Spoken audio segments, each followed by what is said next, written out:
हरे ओम श्रीमन्महागणाधिपतये नमः श्रीमहासरस्वत्यै नमः श्रीगुरुभ्यो नमः हरे ओम अनेन यजमानस्य इष्टकाम्यार्थफलसिद्धिर्थे नूतनगृहप्रवेशमहोत्सवाङ्गत्वेन मरुसुडिदिने श्रीरमासहित वीरवेङ्कट सत्यनारायणस्वामी व्रतकथाप्रारम्भोत्सवाङ्गत्वेन अथ श्री प्रथमोऽध्यायः इति प्रारम्भः। మొదటి కథయ్య. పూర్వము ఒకప్పుడు శ్రీకరం పైన నైమిషారణ్యమునందు పురాణాలను చెప్పుటలో విశేష ప్రజ్ఞ కలవాడైన శ్రీ సూతుల వారిని కొందరు శౌనకాది మునులు ఈ విధంగా చేరి అడుగుతూ ఉన్నారు. ఓ సూతుల వారు, మానవులు ఏ వ్రతము చేసినా కోరిన కోరికలు ఫలించి ఇహపరలోక సిద్ధిని పొందెదరో, ఏ తపస్సు చేసినా లబ్ధి పొందెదరో మాకు అంతా కూడా వివరంగా చెప్పండి అని అడిగారు ఋషులు. అది విన్న సూతుల వారు ఆ యొక్క ఋషులకు ఈ విధంగా చెబుతూ ఉన్నారు. ఓ మునులారా, పూర్వము దేవర్షికైన నారదుడు కూడా శ్రీ మహావిష్ణువుని మీరు అడిగినట్లే అడిగాడు. భగవంతుడైన శ్రీ మహావిష్ణువు స్వయంగా నారద మహర్షికి చెప్పిన దానిని నేను మీకు చెప్పేదను, శ్రద్ధగా వినండి అన్నాడు ఆ యొక్క సూతుల వారు ఈ విధంగా చెబుతూ ఉన్నారు. పూర్వము ఒకప్పుడు లోక సంచార ప్రుగుడైన నారదుడు సర్వలోకాలు తిరుగుచూ కూడా సర్వలోకానుగ్రహ కాంక్షితుడై భూలోకానికి వచ్చాడు. నారదుడు భూలోకానికి రాగా భూలోకములో పూర్వజన్మ కర్మ ఫలములచే పలు కష్టములు అనుభవించుతున్న మానవులను చూచి జాలిపడి వీరి కష్టములను కడతీర్చే ఉపాయమేదరా ఉందా అంటూ విచారిస్తూ విష్ణులోకానికి వెళ్ళాడు నారదుడు. దేవర్షికి నారద మహర్షి విష్ణులోకానికి వెళ్ళగా విష్ణులోకములో శ్రీ మహావిష్ణువు ఏ విధంగా ఉన్నాడయ్యా అంటే చతుర్భుజుడు, 4 చేతులు గలవాడు, తెల్లని శరీరము గలవాడు. 4 చేతులలో కూడా శంఖ, చక్ర, గద, పద్మవనమాల, 4 చేతుల్లో కూడా 4 ఆయుధాలు పట్టునటువంటి విభూషితుడు అగు భగవంతుడైన నారాయణుని చూచి ఈ విధంగా ప్రార్థిస్తూ ఉన్నాడు నారదుడు. మనస్సుకు కాని మాటలకు కాని ఊహించ చెప్పుట అలావే కాని అతీతమైన రూపము కలవాడా, ఆది మధ్యాంతరహిత భక్తుల బాధలు తొలగించు భగవంతుడా అని నమస్కారము చేశాడు ఆ యొక్క నారదుడు. అది విన్న శ్రీ మహావిష్ణువు ఈ విధంగా అడుగుతూ ఉన్నాడు. ఓ నారద, నీ రాకకు కారణం ఏమిటి? నీ కోరిక ఏమిటి? చెప్పు, తీరుస్తాను అన్నాడు. నారదుడు ఈ విధంగా అడుగుతూ ఉన్నాడు. ఓ మహాప్రభు, భూలోకములో బహుజన్మలతో పాపకర్మములు అనుభవించుతూ ఉన్నారు. వారి కష్టములన్నీ కడతీర్చే ఉపాయమేదైనా చెప్పి చేయూతనివ్వండి స్వామి అని ప్రార్థించాడు నారదుడు. అది విన్న శ్రీ మహావిష్ణువు నారదుడితో ఇట్లా అంటూ ఉన్నాడు. ఓ నారద, లోకానుగ్రహకాంక్షతో మంచి విషయం అడిగావు, చాలా బాగున్నది. మానవులు దేనిచే సంసార భ్రాంతిని వదిలి సుఖ సంతోషాలందరూ అట్టి సులభోపాయము చెబుతాను వినమన్నాడు. భూలోకములో మరియు స్వర్గలోకములో కూడా దుర్లభమైన మహాపుణ్యప్రదమైన వ్రతం ఒకటి కలదు. అదియే శ్రీ సత్యనారాయణ వ్రతము. దానిని విధి విధానమున భక్తి శ్రద్ధలతో ఆచరించిన వారు ఇహలోకమున సర్వ సుఖములో పొంది అనుభవించి పరలోకమున మోక్షము పొందెదరు. నారదుడు అడుగుతూ ఉన్నాడు. ఓ మహాప్రభు, ఆ వ్రతాన్ని ఆచరించడం వలన మనకేమి ఫలితం వస్తుంది? ఆ వ్రతాన్ని ఎట్లా చేయాలి? ఇంతకు పూర్వము ఆ యొక్క వ్రతాన్ని చేసిన వారి గురించి ఫలితం పొందిన వారు ఎవరైనా కలరా?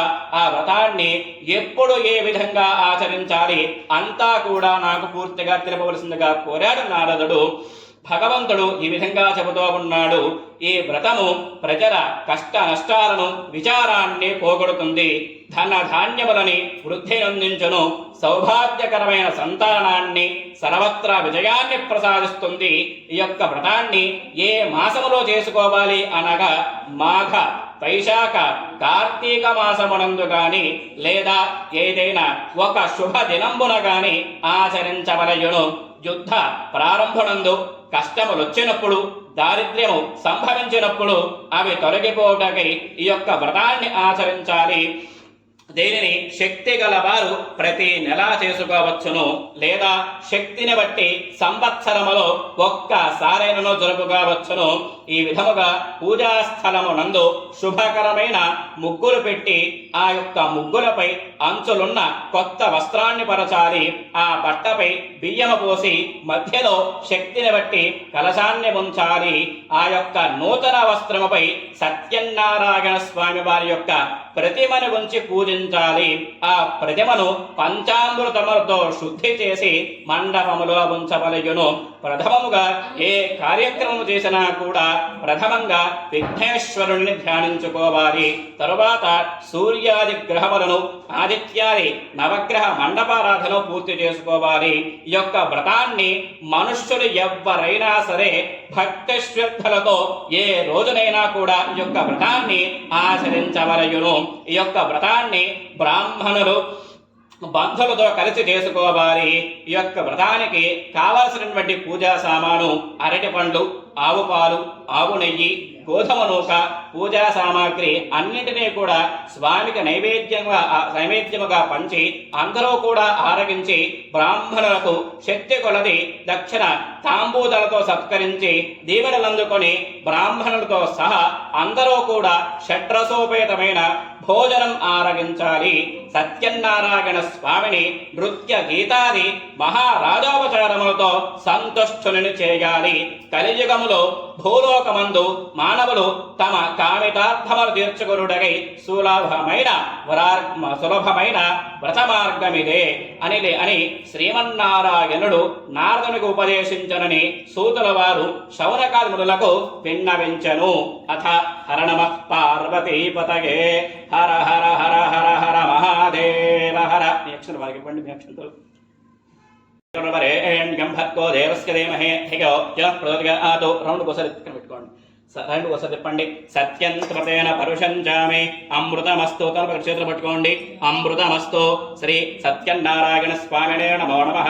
అవసరార్థే ప్రాతకాల సమగే అమృత నారికేళ కదలీఫల నివేదనం సమర్పయామి. ఐసాలు చూపించండి. ఓం ప్రాణాయ స్వాహ, అపానాయ స్వాహ, వ్యానాయ స్వాహ, ఓం ఉదానాయ స్వాహ, సమానాయ స్వాహ. మధ్యే ఉదకపానీయం సమర్పయామి. తాంబూలం తాకండి.